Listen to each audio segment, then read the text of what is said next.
Hello. Danny boy. You. Hey, it's Joe from Liquid Sunshine. How you doing, buddy? Excellent, man. Thank you so much for doing this. Yeah, no problem. Caught you on the Delta Bravo show the other day, interviewing Slane. That's right. Fucking sick episode, dude. You did all the talking, though. I know, well, because I want to make sure the story gets told correctly. Yeah, I hear that. A lot of, we're so close, and we're, that a lot of times for people that are listening outside of it, they might, not hear the in between stuff. So I wanted to make sure you got it right. But damn right. So that's why I'm phoning you. What we do on this show is a history of crews and people. So I kind of want to know, because I haven't heard too much about it. What was Tommy Boy doing before House of Pain? Like before you and Everlast and you guys ever met up? What was I doing before that? No, I was. You know what? We lived. So me and Everlast, we lived in a place called San Fernando Valley, which is Southern California. It's right over the hill from Hollywood. Yep. Pretty much like living in suburbia. And at the time, there was only a few white kids into hip hop. You know what I mean? In that area, yeah. It was generally I would say it was like a surf, skateboard / preppy community. You know what I mean? Yep. And so, if you saw another white guy at a hip hop joint or jam, you would definitely know, wow, there's only a couple of us, and Everlast being one of them. That's how I kind of first, remember seeing him. Also hanging out at the mall, at the local mall. I used to see him with a couple other kids I knew who were into hip hop. Because again, it was a small little percentage of the people in the world, actually, but especially for, Sherman Oaks, California, or Van Nuys, California, or Canoga Park, California.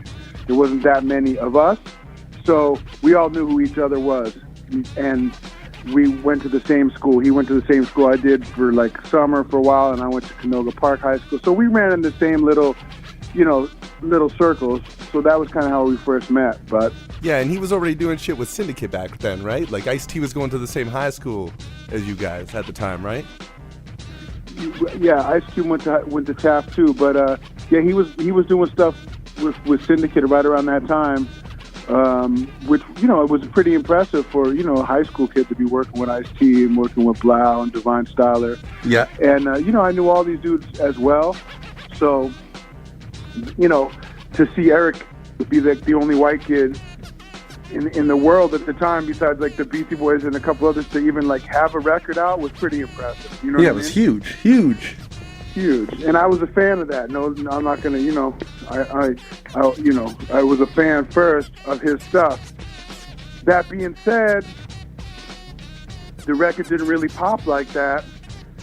And when I was looking at it, I was like, yo, why don't we try doing this for us? You know what I mean?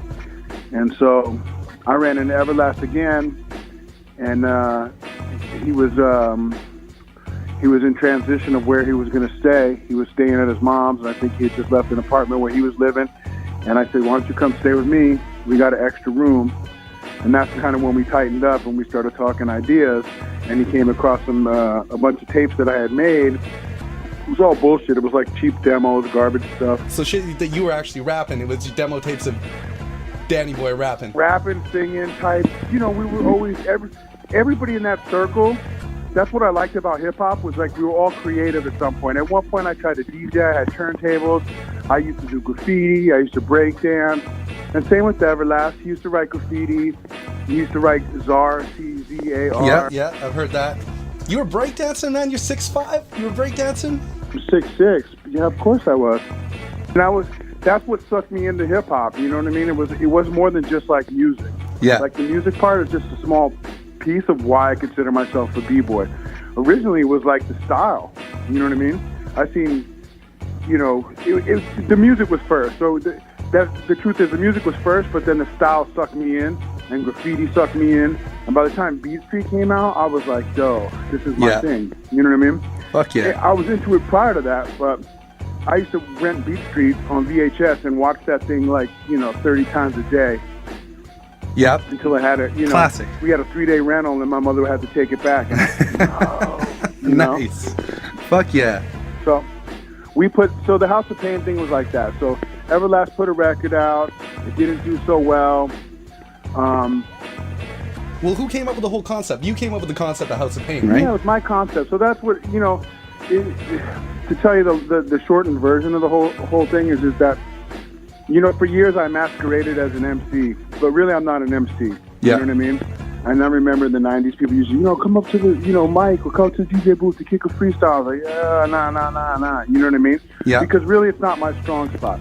Yeah, well, you were the one designing the logos and shit like that, and coming up with concepts and ideas. You're the one that... When nobody really knew how to spit, you know, I could spit a little bit. Pretty good for a white boy, but not great. I hear that. I mean? Yeah. But Eric could always spit at like a you know, tier 1 level. Oh, yeah, well, fuck, anybody that'd be down with fucking Rhyme Syndicate back then had to be able to spit.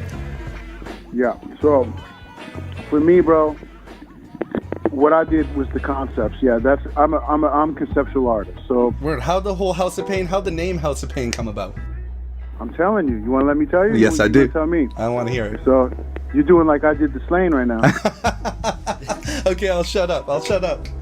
The thing is like, you know, when you're in the 19s, 20s, you know, whatever, it's kind of weird because I didn't have a word for that. I didn't have like creative director, graphic artist. Like I want to be an MC. Yeah. You know what I mean? So I made those are all my things. You know, it was me. It was like, yo, let's do this. We're Irish. You're Irish. I'm Irish. You're Irish, right? He's like, yeah, I'm part Irish. I'm like, good. Then we're Irish. You know what I mean? Yeah. And at the time, I had a street gang, and most of the dudes in that gang were Irish. You know? Yep. It was a mix of all kinds of people, but the like 5 real tight friends of mine, they were all Irish. So when Everlast started coming around, he started hanging out with us. We were all Irish. That was our thing. You know what I mean? I hear that. And so I put the name, I put the logo. I had the look because it came from our street thing that we were doing, the little game that we did, which was like dressing like suicidal tendencies, like white cholos. Yeah. That listen to hip hop. Yeah, you're on that cover. You're the hardest looking motherfucker on that cover for sure. That's the first thing I noticed. You ain't lying, huh? Yeah. But so the thing is, that was the aesthetic, and then keep in mind at the same time, Cypress Hill was starting to pop, like in this little hip hop community. I mean, it was a big hip hop community in Los Angeles, but in the community that I knew, you know, like Cypress Hill, Muggs had already known Everlast from the Syndicate because Muggs was from 783. Okay. But when I first got a look at Cypress and what they were doing and heard that, my mind was blown because one, the style of music was so different than anything else. 2, it was from LA, and 3, they were like hiding or obscuring their faces. They weren't interested in like letting you see who they were. They were pulling their fisherman caps down and their army jackets up. Yeah. And it just looked so perfect blend of like East Coast, West Coast style, but it just was so original. And I know a lot of that rubbed off on Everlast in the delivery and in the, my opinion. He might say different, and that's cool. You know what I mean? Yeah. Well, his style totally changed once House of Pain went down. Like, his first album isn't even comparable to what you guys started doing. Total different styles. So, and that being said, like I said, you know, when he was, I'm assuming, and I'm pretty much, you know, I know what I'm talking about, but, you know, when you're 17 or 18 and you make a record, you're really not in charge. The label tells you, no, do a remix like this, do a sound like this, do one video that looks like this. They're just trying to make something stick to the wall so they can get money. Yeah. You know what I mean? So I know he probably had to compromise on some of the stuff that he did with his first record, where with House of Pain, we got carte blanche to do what we wanted to, based on Muggs was going to produce it and Everlast. You know what I mean? Yep. His shit was dope, and the fact that the packaging was so dope that we just kind of did what we did, you know? Yeah, you had a lot to do with that packaging too. That House of Pain logo is epic. It's legendary. It's everywhere. Yeah, well, I mean, it's a beer logo, you know what I mean? Yeah. I'm not going to front. I mean, it came from Mickey's, but everybody knows that. But the thing is, you know, I was trying to do our version of what the Beasties did, our version of what Gangrene, the punk band, did, you know, and just do hardcore hip-hop at a time where a lot of people were doing, like, you know, they were dancing funny in the videos and shit. You know what I mean? We wasn't with that. So. Well, you were the first, in my mind, that I know of, the first white hardcore rap group I ever heard of. Nobody was doing it like that. Nah, nobody was doing like that. So that being said, you know, that was a great time. You know, golden era, man. Looking back, we didn't know how good we had it. You know. Yeah. And it never really after that first, like, 2 years, it was never really like that again because, you know, shit gets real. It becomes about, you know, making money and staying ahead of things, and just shit changes, you know what I mean? You're different people from when you're, you know, in your early 20s, 21, 22, 19. I think Lethal was maybe 18. Being broke, just running around Hollywood, to being 25, 26, you know, having $1 million in your bank account, and you start to, you know what I mean? Yeah. Grow apart. So I hear that. We grew apart, and, you know, it is what it is. Yeah, I hear that House of Pain Jump Around beat went around to several different people before it got to you. Like Ice Cube had it at one point, and then Funk Dubious had it, and then finally it got to you guys. Cypress passed on it. Cypress even passed on it. Yeah. Holy shit. D-Real didn't want it neither. So it's meant to be, really. If that many people passed on it, I wonder if they're looking back on it like, fuck. But you know what? They probably wouldn't have done the same shit to it. You guys made that a classic. You guys made that a fucking classic. But that is pretty crazy, you know what I mean? I always think about that when I think about, like, I don't know if you're familiar with the Breakfast Club. Yeah. That song, Don't You Forget About Me. That was written by somebody for Billy Idol. And Billy Idol said, nah, I don't want to do it. It's like a movie thing, and I'm not cool with it. And so the Simple Minds did it. And they, you know what I mean? When you think of like movie soundtrack songs, you think of like that's in the top 10 of like all-time selling. It's just crazy when people pass on something and it becomes wildly successful for somebody else. You know what I mean? Yeah. That being said, that beat is only half of what made that thing pop. Oh, definitely. When Eric spin on that is the other half. And I heard that he did like something different with it at first too. Like he was doing like some like if you're feeling the rhythm, then jump around, and if you're doing then jump around, and then you guys like dead that shit and turned it into something completely different. You'd have to ask Muggs about that. You know, when he first originally recorded the first demo, we weren't there. He went to Muggs' house out in like Gardena or something, or Southgate, and he came back that night with 3 songs. He came right back with Jump Around. Yeah. He came around with Put Your Head Out. Classic. And Come and Get Some of This. Those are the 3 songs. And there was no, I didn't hear that on the hook, but what I have heard in retrospect was, I guess originally it started out different, and Muggs cut like the first verse. Yeah. And so it didn't start out pack it up, pack it in. It started out like, well, now pack it up, pack it in. Word. And by cutting it, it added a different cadence, and then that cadence kind of sounded like an Irish. It was weird, you know what I mean? Yeah. That I never even talked to Everlast about, so I don't. You'd have to probably talk to him to find out if that's real or if that's something, you know what I mean? Yeah. That's been twisted throughout the years. But either way, the fact that we're talking about it 20-something years, 23, 24 years later, is testament to how powerful that song. One of the greatest songs ever made in my mind. I think so. Fuck, I'm still to this day though, even though as dope as that song is, I want to hear the Funk Doobie version if it's somewhere kicking around. I want to get my hands on that and see what he did to it. I would too. You should ask him. You should look him up. I know he's online. He's a good dude. He probably love to talk to you. He came and did some shit up in Vancouver too. He signed with Battle Axe up here for a bit. Did he? Yeah, man. And Everlast was up here doing some shit with Battle Axe every once in a while too. Yeah. What's up with that now, though? There's actually a bunch of shit going on with Mad Child beefing with people and weird shit going on.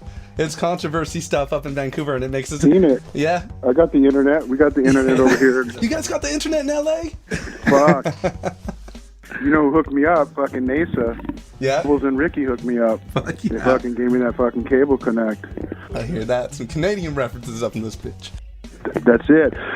So yeah, So that's it. I mean, it was golden. We had a lot of good times, man. And, you know, later on, it was a lot of tears and whatever. But you know, it is what it is, dude. Yeah, man. Well, you guys, I heard some crazy tour stories. Can we touch base on a little bit of the tour shit that went on?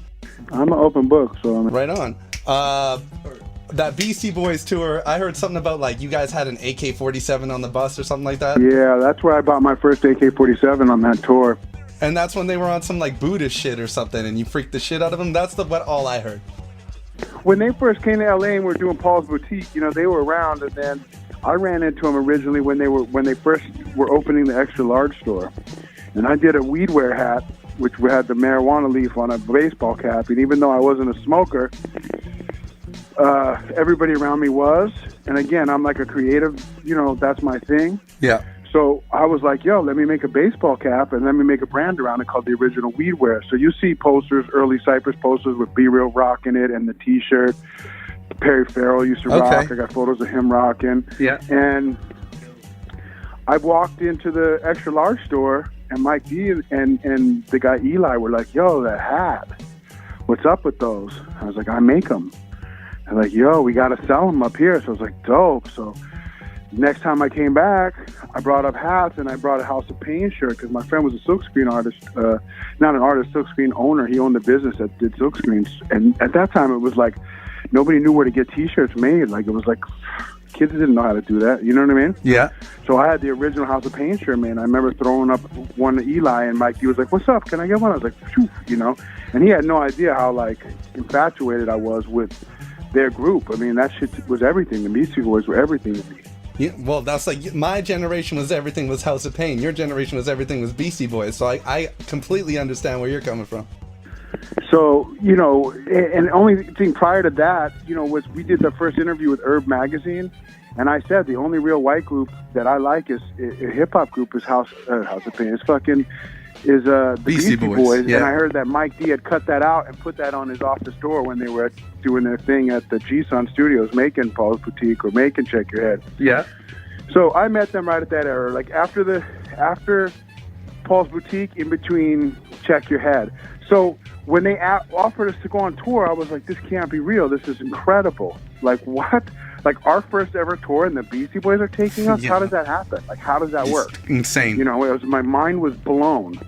And so we went out on that tour, but the problem was I was so, like, in my head, I thought I was going out to, like, License to Ill Part 2 tour. Yeah.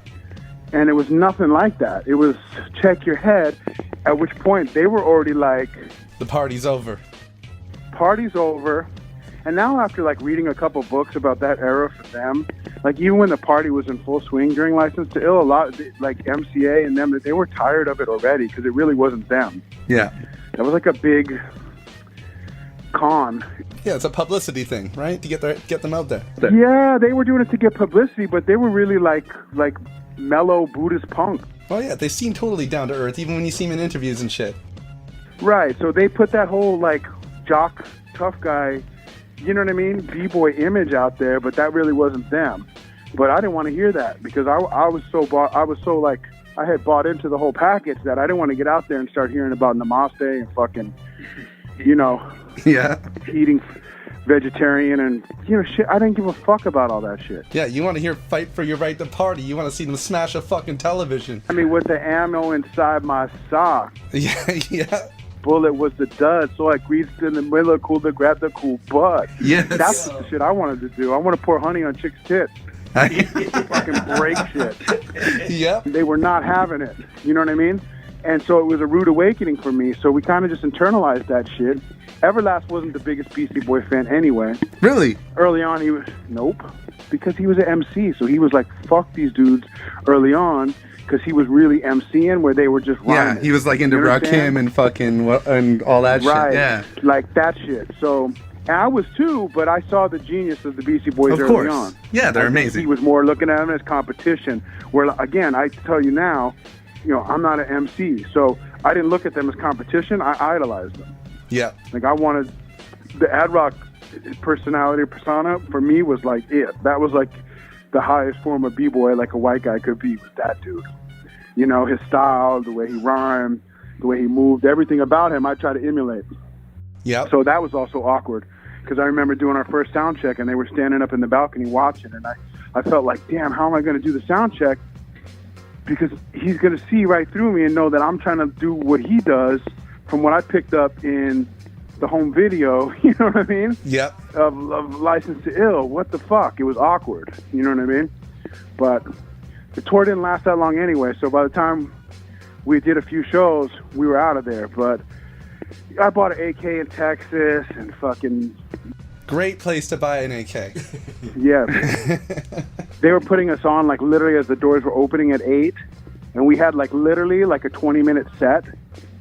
because the L7 played for like an hour and change, and then they played for a long time, because keep in mind, that's when they were bringing out like Money Mark and this whole band setup, and they were doing literally a half hour of like... Yeah, probably doing some of their original shit too.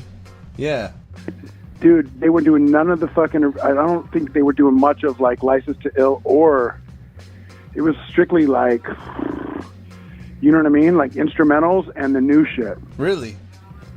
We were like, what the fuck? You know, like, where's ours? Like, can we get on? You know what I mean? Like, can we... So by the time we got to LA, we weren't trying to get on. Like, as the doors were opening, the tickets still weren't at the gate. So my mother couldn't get in. My brother was there.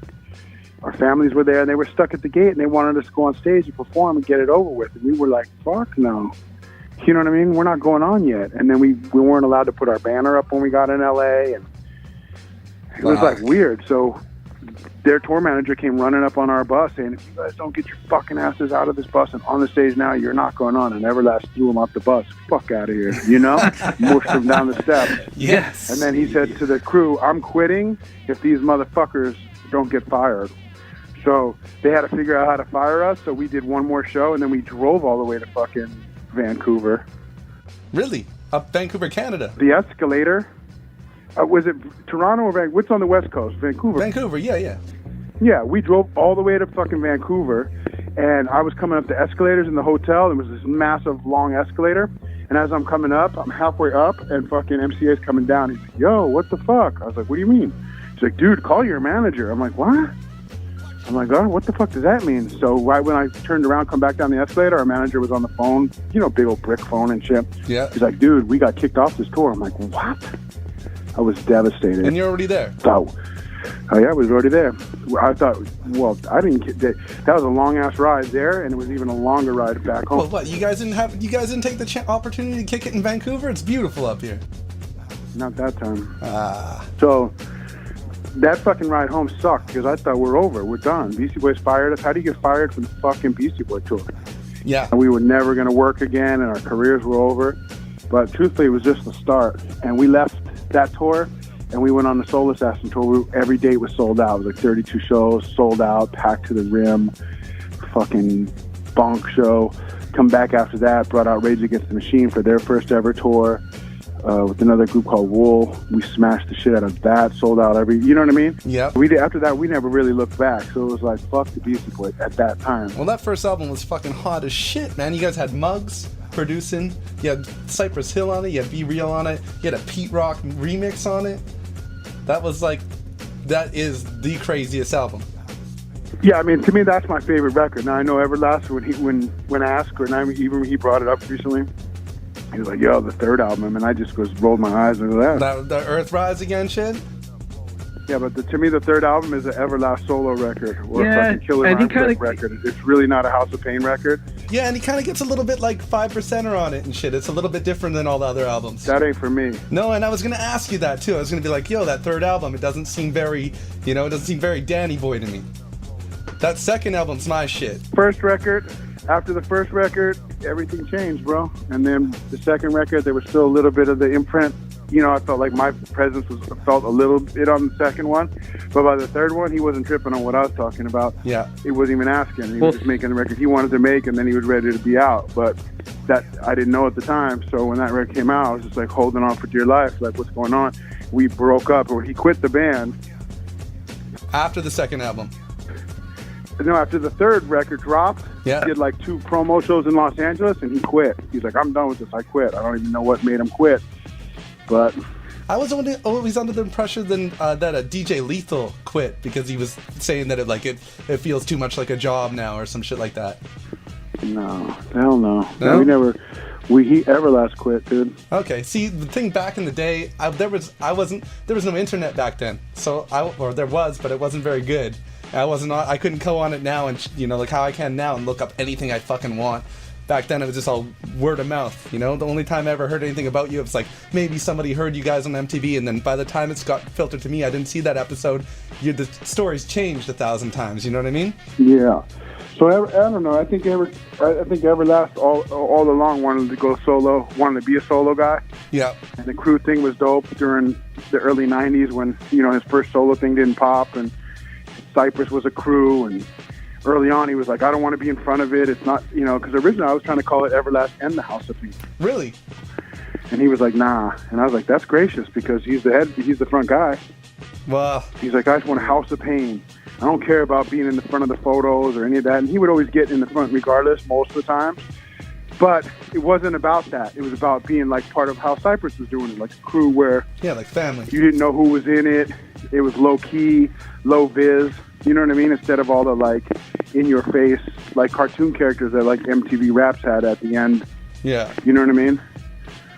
But after the first record, I don't know, shit probably just changed a little bit. But by the third, he was, you know, he was on that shit what you were talking about. You know, he just wanted to kick it with like that kind of shit.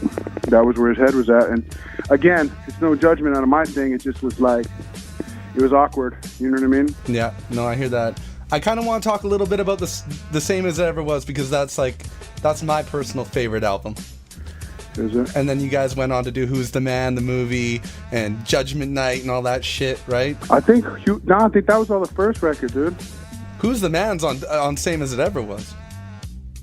That song? Who's the man? Who's the man? Hell no. Yeah, it is.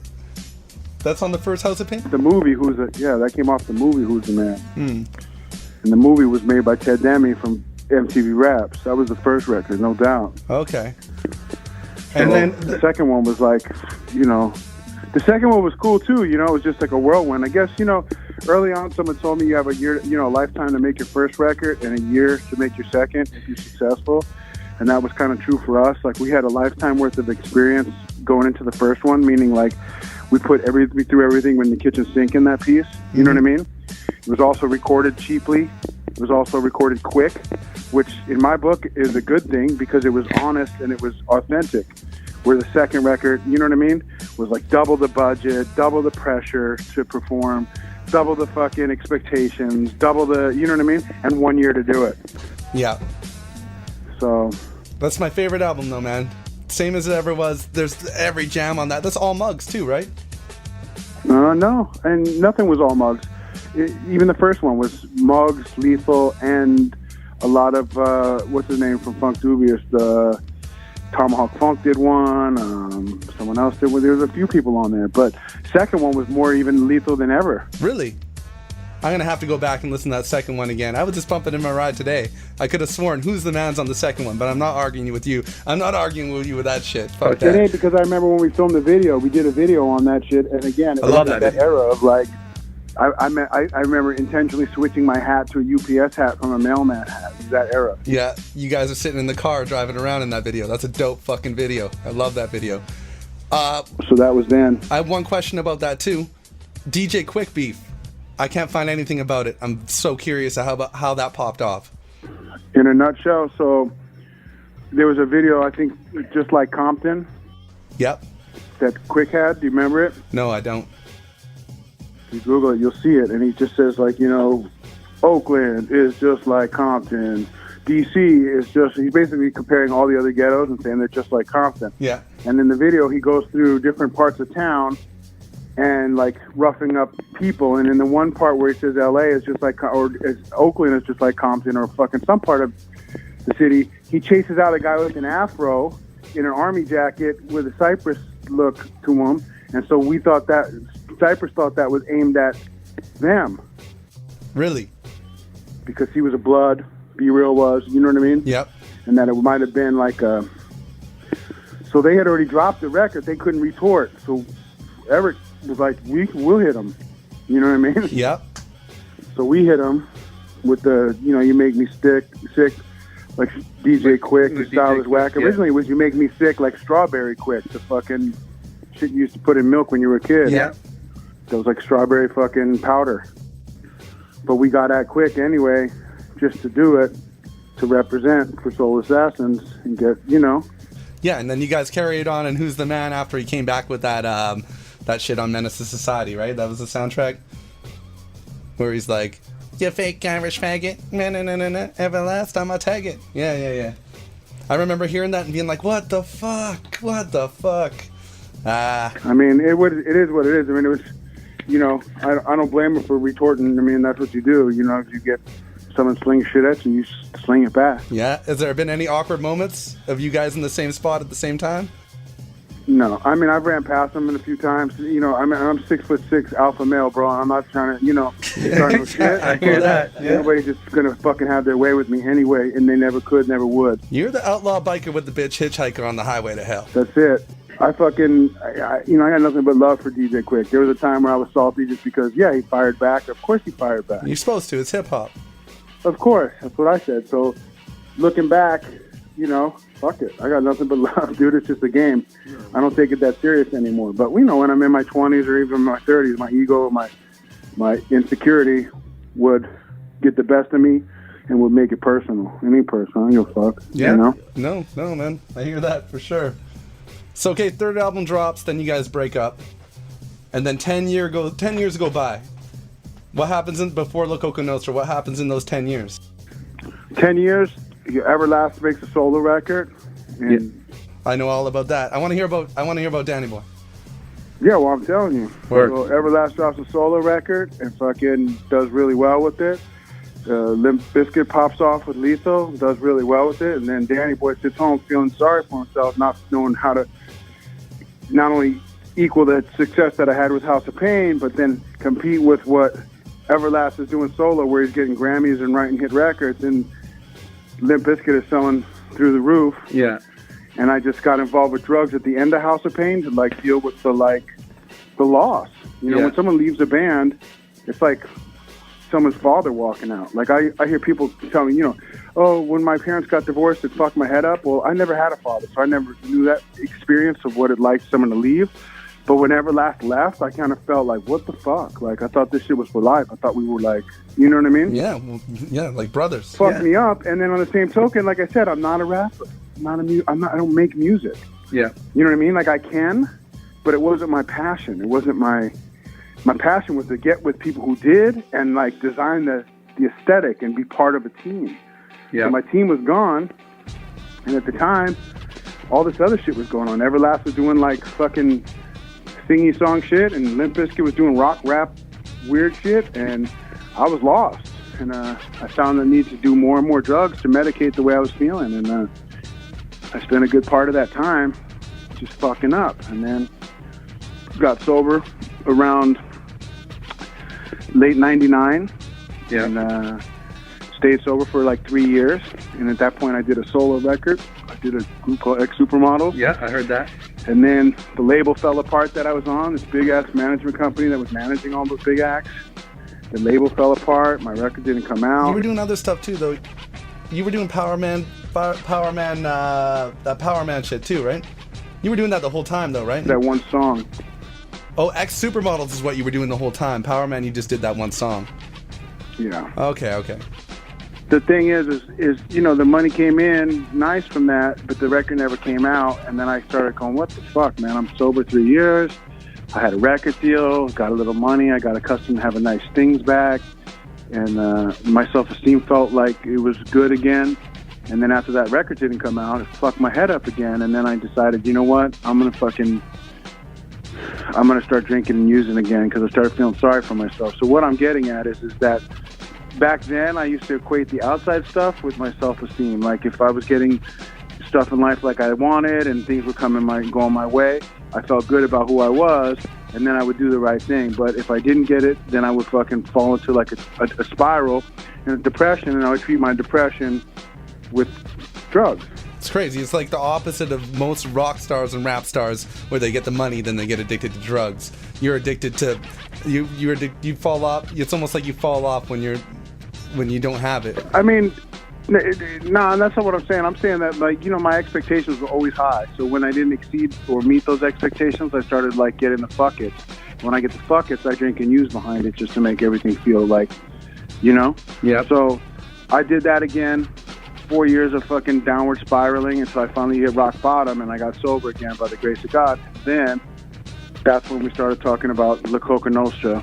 And I was doing La Coka Nostra shit prior to getting sober, and it didn't work. But when I got sober, I put a page on MySpace as a goof, and I put 3 miscellaneous, literally 16-bar joints that Big Left and Slain spit. Yeah. And I started getting followers like crazy. And to give you a quick story of the whole shit is that we started getting followers like crazy. That's when I started hitting up Ill Bill. I was like, look, dude, I need your help. I want you to get in this group. You're going to be my anchor. You're the fucking real deal. Yeah. And none of these guys, nobody's ever heard of them, but they're great. And if you would just come in and join us on this thing, I know that we can make something. It is something good. And then he did. And when he did, I think Everlast peeved it. And then I got a hit up on MySpace from Everlast after not talking to him in a long fucking time, asking to get down with it. And I thought he just wanted to get on the track and spit fire. He said, nah, I want to join the group. My head was like, Fuck yeah. Nice. It's almost like House of Pain's back together. Yeah. Yeah, it was, because Lethal was in it, I'm in it, and I was like, yo. I was so stoked about that album. If I flipped out. I fucking flipped out. Me too, but it didn't last that long again, and then dude, he quit. Went back to his own thing. But you guys dropped a second album too, though. And you're working on a third, right? We waited a long time to get, the third one's coming out, but either way, dude, it's just one of those things, man. The lessons learned, you know what I mean? I'm 47 years old, dude. We'll do one more La Coka record. It's almost done. I'll leave tomorrow for New Zealand for a House of Pain show in New Zealand. Yeah. Come back, do a 3-day run in the East Coast for St. Paddy's Day. But after that, I'm pretty much good to go. Like, I'm already working on other shit that I've been, working on for a while. And, I'm about to hang it up, even that part of it, because it's not who I am anymore. You know what I mean? Yeah. And so... Well, that's disappointing for me, because I want to hear you rap until the day I die. I want you to outlive me so I can listen to rap music coming out of your mouth until the day I die. I wish I could oblige you, buddy, but truth be told, man, like the 20-year-old or the 18-year-old that was obsessed with the Beastie Boys and obsessed with Rakim and obsessed with, that punk rock attitude, the shit I used to come out of my mouth then, and my mindset then is way different than it is now, and it just doesn't avail it doesn't lend itself to making hip-hop. It just doesn't, I still do the aesthetic. I still work on shirt graphics. Just did some new ones with my man for the House of Pain run, and we're working on the album cover with another dude. And I do all the creative stuff, but we're in an era, man, where it just breaks even. So it's like we do it for the love, because really the money in it is so small at this point. You know what I mean? Yeah. It's like the House of Pain shows, there's big money in it, but this dude doesn't want to tour. Yeah, the money's in the touring right now. Yeah, you take it where you can get it. Yeah. And with La Coka Nostra, it's just everybody's got too many different things going on. So it's a miracle when a show does happen. And that being said, it's a good thing, because if you see a La Coka Nostra show and you like that kind of shit, count your blessings, because you never know when it's going to be the last one. And that's the same with House of Pain, because eventually... You know what I mean? Yeah, I wish you guys would come through Vancouver. You guys never come through Vancouver. Well, for a long time, I think everybody had passport issues. I didn't think I had one until I got kicked out of Vancouver the last fucking La Coka tour, so I'm trying to straighten that out. I would have thought you would be the first motherfucker to not be able in Canada. Well, everything that I heard was allowed until I wasn't, so I don't know, Yeah. Yeah, that's how it is, though. Then I've had problems coming down to the States before. It depends on who you come across. Mm-hmm. That's true. So now you're working on that third album. Is it done? Most of it's done, yeah. I mean, you'd have to ask, again, that's Lane and Ill Bill's area of expertise. I'm working on the album cover now. We did the photo shoot for it 3 weeks ago.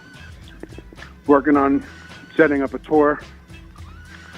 Do one more run. Yep. And you're also doing Delta Bravo, which is fucking dope as fuck, which is... that's where my passion is now, because it's just more my speed. Yeah. Tell me about it. Let's talk about it.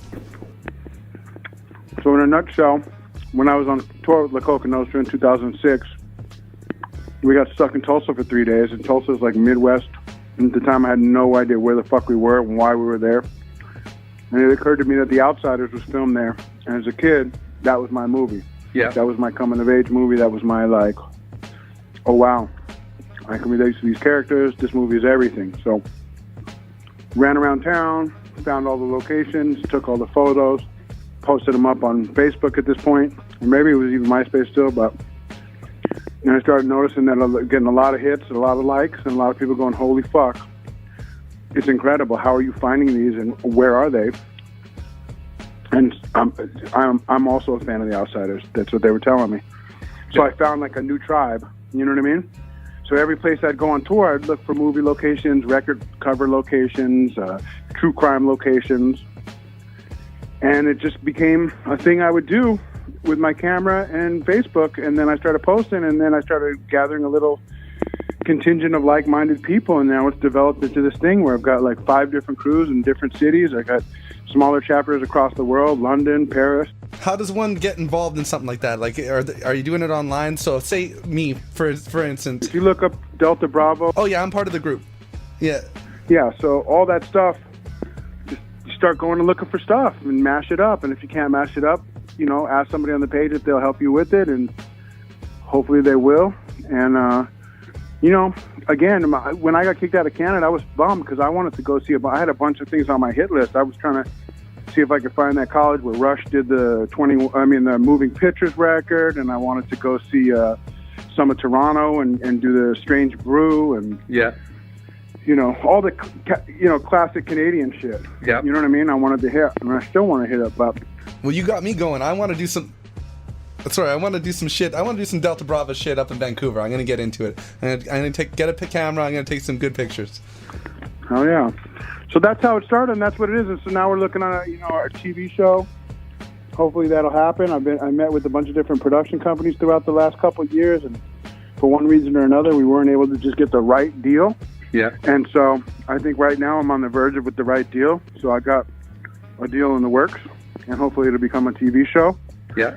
And then I can do this full time and not be coming out of pocket. Because I mean, for the last 5 years, I've been paying, happily so, but there is some expenses, even though it's pretty much free if you're doing it locally. If you're trying to travel to do these things, it costs money. Yeah. So if I can get a show that would pay those bills, that'd be fantastic, and I can make it into something bigger and inspire more people. But really, it comes from my love of pop culture, and I chalk it up to my sobriety because it gave me enough free time.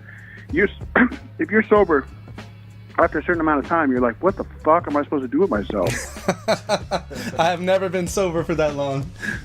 Well, exactly. But the thing is, me neither, until I was. And when I did, you can only have a wank so often. And you can only shop so much. And you can only chase girls or whatever so much. So finally you find a hobby, hopefully, that's healthy and, something that keeps you occupied and entertained. And this thing allows me to have, it's like having a time machine. Yeah. And it allows me to be that 14-year-old kid with bright eyes and not jaded, former rapper / you know what I mean? Like, guy who's met everybody is jaded, and, I'm not that guy anymore. I'm like a child. So I get to see all these things again, and I get to honor these memories, these locations, and this history. So I really couldn't have found a better hobby, and I feel like we kind of invented it. It was people already urban exploring. I think even the kid who wrote the major book on it was a guy from Vancouver called All Access or All Area Access or something like that. He died of cancer, and it was his wish to write this book. But where I'm living in Southern California, there's no abandoned factories, there's no abandoned steel mills, there's nothing that you can explore in the traditional urban exploration sense. Yeah. So I've adapted it by doing movie locations. So I take like movie location hunting with the art of urban exploration, and we throw in a little true crime, and so it's this whole little niche that we've started. And fuck yeah, you telling me you got the idea originally from Vancouver? Because that's dope as fuck. When I first started posting these photos, a kid said, "Yo, I love the urbex stuff you're doing," and I was like, "Yeah, thanks." I was like, "Urbex, what the fuck is urbex?" And I googled it, and it came up, urban exploring. It was the nickname for that. And the book, I don't know where my wife put it, but it's around here somewhere.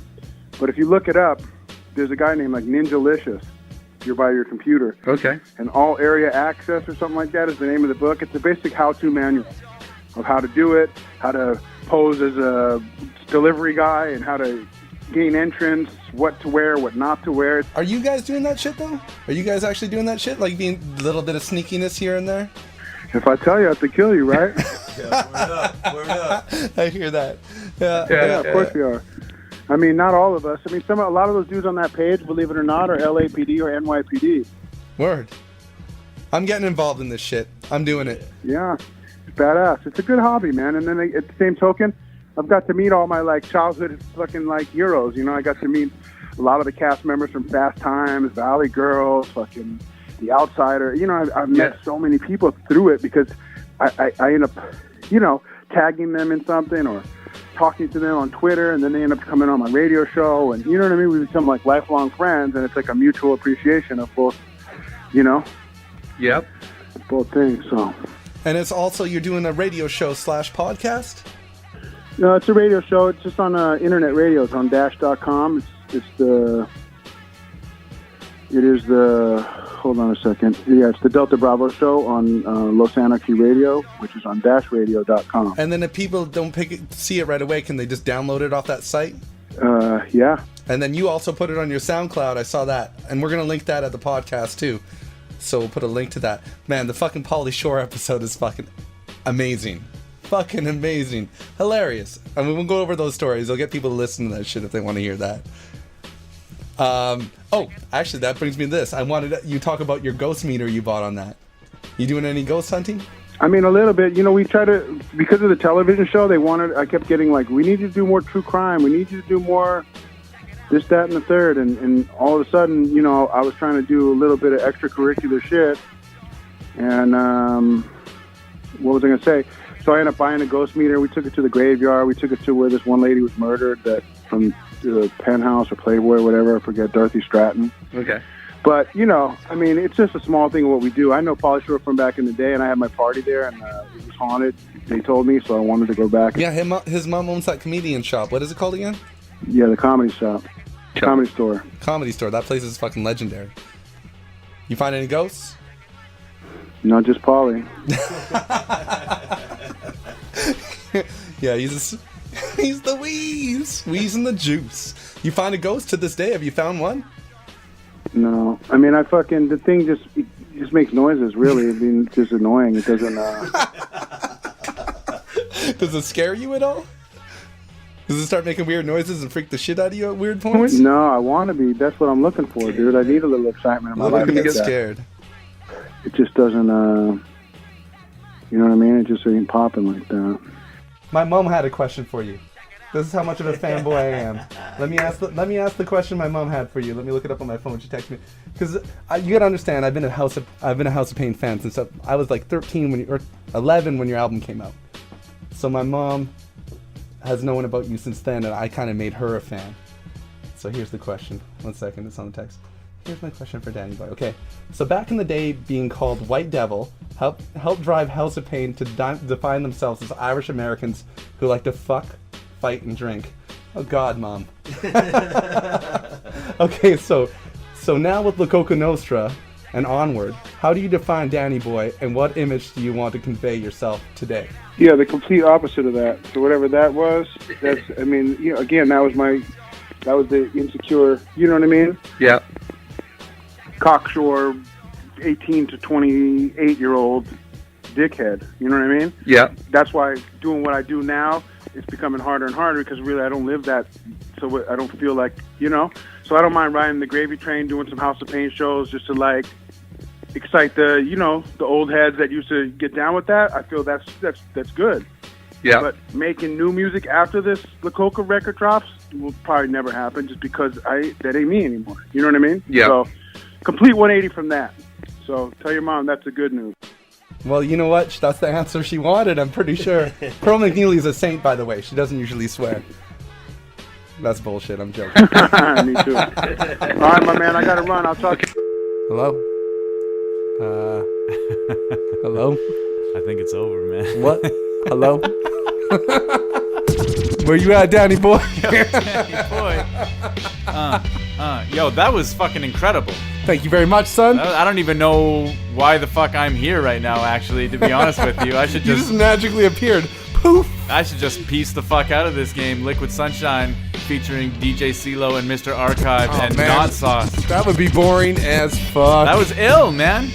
That was a crazy dope interview, man. It's dope that I got to just sit around and talk to like my hero from when I was a kid. Fuck yeah. You know yeah, what I there mean? was many, like, how raw was your throat afterwards, and how much did they pump out of your stomach afterwards from all the VB just that were going so down, many man. fucking verbal blowjobs. The dope thing is just like when we did that Mocha Only interview. Yeah. We just sat there and listened. Right. So like most of the time Soak I was it just up. sitting and fucking listening to the guy. And did he eat 2 halves of a sandwich at separate times, like 20 minutes apart, or did he eat 2 different sandwiches? It's funny because I didn't even notice while I was doing the interview. I love it, man. But just listening back on it when we played it, I was like, it's like, yeah. I wish I asked, what the fuck are you eating, Danny? Yeah. What are you eating? He was eating a Cuban. Yeah, when that sandwich was over, he's just like, click. Talk to you later, buddy. Oh, man. Yeah, that was awesome. But that I don't know, that I love shit like that. That just makes that much more like quote unquote real or whatever. Like that was dope. Eat a fucking sandwich while you're doing your interview, man. Like, yeah. Well, fucking man's gotta eat. Ice-T's classic for that shit. Oh, yeah. He'll sit around, do his podcast, and just fucking eat peanuts the whole time. What the fuck is this motherfucker doing? Just like we drink, but at least we're not obnoxious about it. Yeah, well, yeah. Yeah, we're obnoxious about it.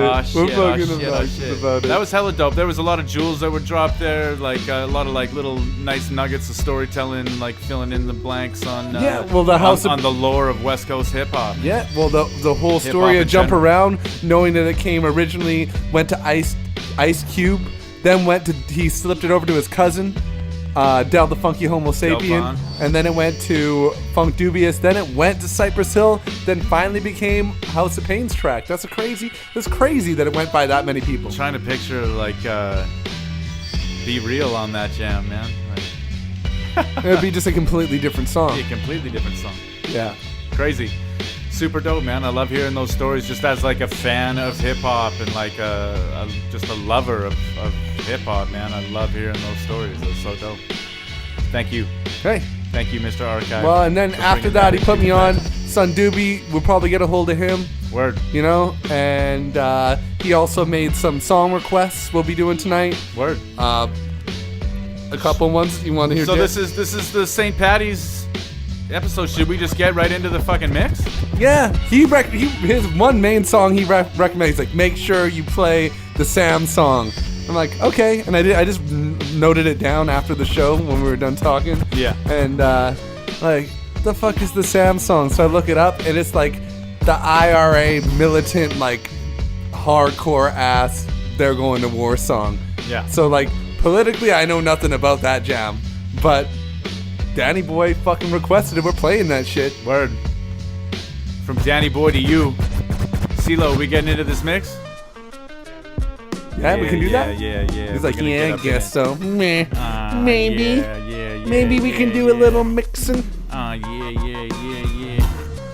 Get to mixing. And then at the end, we'll just quickly Drop the needle. That's at the end, we'll just quickly do a little fucking chit chat. Not too much jibber jabber, but we'll talk about. We'll talk about the mix a little bit. Hey.